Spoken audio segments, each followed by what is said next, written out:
Allahu dželle šanuhu na svim njegovim ni'metima i blagodatima koje uživamo i koje nam je on darovao iz svoga obilja, a posebno zahvalnost mu iskazujemo što nas je uputio stazama Islama i učinio pripadnicima ummeta pejgamberovog sallallahu alejhi ve sellem.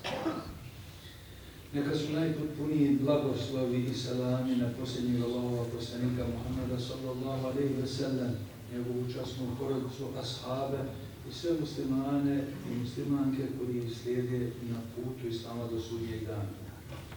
Poštovana braćo i sestre, jedan od znakova bolesti čovjekovog srca jeste i njegova sklonost ka prenošenju tuđih riječi. En-namimet, kako se to na arapskom kaže, prenošenje tuđih riječi i njihovo širenje među ljudima s ciljem unošenja nereda, razdora i mržnje, jedna je od najružnijih osobina koju čovjek može posjedovati. Time se potpiruje smutnja, kidaju rodbinske i prijateljske veze, sije mržnja i razbija džemat. Prenošenje tuđih riječi znači čuti od nekoga da je o nekome nešto ružno rekao, pa požuriti da se prenese drugoj osobi ono što je čuo. Primjerice reći taj i taj priča o tebi to i to. Onoga ko tako postupa, islamski učenjaci su definisali da je kao muha koja prenosi klice zarazne bolesti. Šta je to što čovjeka navodi da prenosi tuđe riječi? Motivi za prenošenje tuđih riječi najčešće su priželjkivanje zla onome ko je to rekao i čije se riječi prenosi, a pokazivanje naklonosti prema onome kome se te riječi prenosi.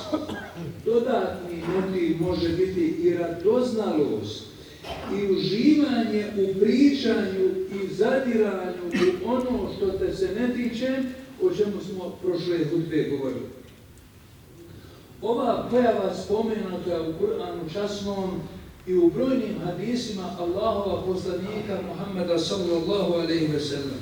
Uzvišeni Allah dželle šanuhu o ovome kaže: وَلَا تُطِعْ كُلَّ حَلَّافٍ مَهِينٍ هَمَّازٍ مَشَّاءٍ بِنَمِيمٍ. I ne slušaj klevetnika, onoga koji tuđe riječi prenosi. Ebu Huzeyfe radijallahu anhu veli da je čuo Allahova poslanika sallallahu alejhi ve sellem da je kazao: La yadkhulul džennete nemamun. U džennet neće ući onaj ko prenosi tuđe riječi. Po učenju ehli sunneta vel džemata, prenosilac tuđih riječi doista neće ući u džennet osim ako se ne pokaje.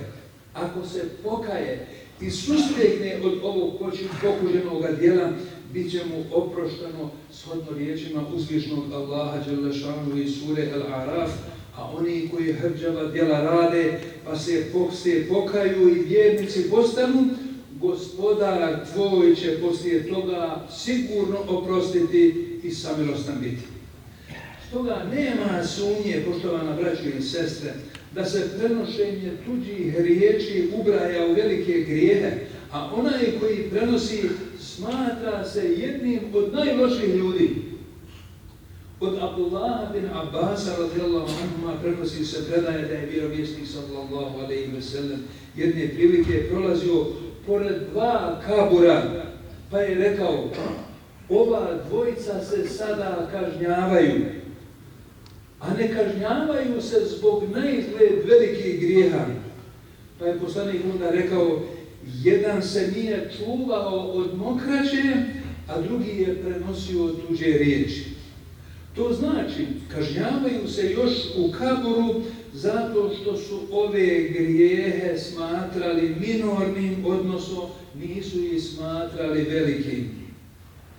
Drugom prilikom Allahov poslanik sallallahu alejhi ve sellem je kazao: hoćete li da vam kažem ko su među vama najgori ljudi? Pa su ashabi rekli: svakako Allahov poslaniče.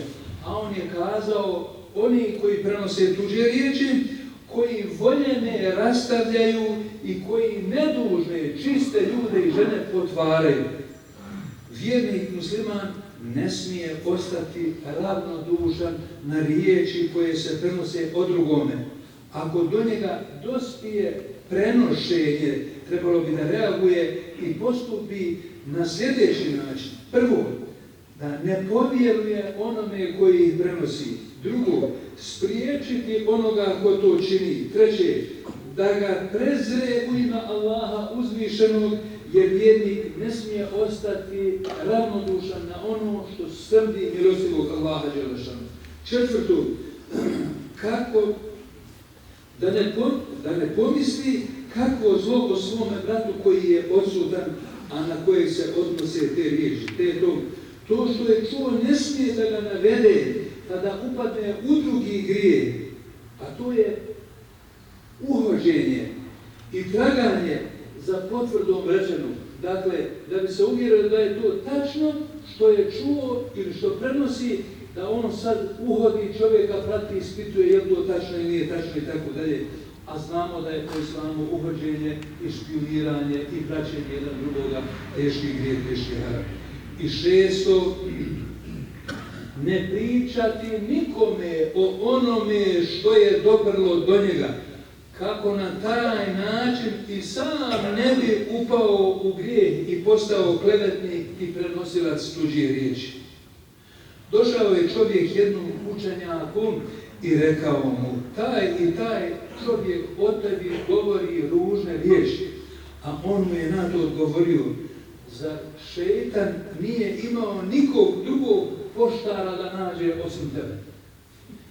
Neki čovjek je Amr bin Ubejdu radijallahu anhu rekao, taj i taj te u svojim pričama ne prestaje spominjati po zlu, pa mu ovaj reče, čuj, ti niti poštuješ društvo čovjeka s kojim si sjedio, jer si nam prenio njegove riječi, a ne poštuješ ni mene, jer si mi o mome bratu otkrio ono što mi nije drago.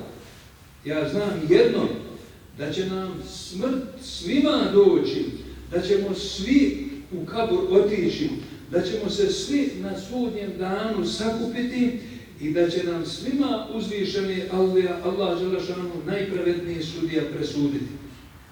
Da bi čovjek mogao obuzdati svoj jezik od ove bolesti, mora ga usmjeriti ka onome što će mu koristiti. Uvijek mu treba biti na umu ovih sljedećih nekoliko stvari. Prvo, da je zbog jezika podložan Allahovoj kazni. Drugo, da osjeća veličinu štete i nereda koji čini i da bude svjestan da time zavađa ljude. Treće, čega mora biti svjestan, jeste na njemu je da širi ljubav među muslimanima, da ih spominje po dobru i čuva njihovu čast u odsustvu, a ne da ih kleveće.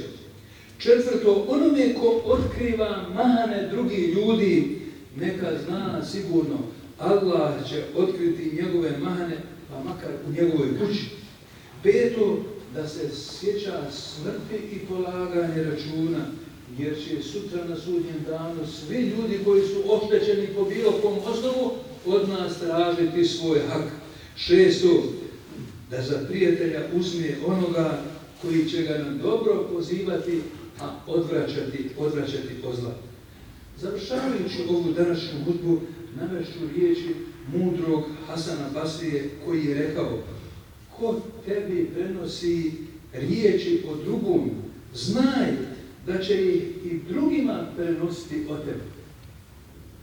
Molimo svemoćnog Allaha da nam pomogne da se distanciramo od ovoga pokuđenog svojstva i da nas naputi na govor i djela s kojim će on biti zadovoljan i koja on voli. Ekulu kavli hada ve astagfirullah.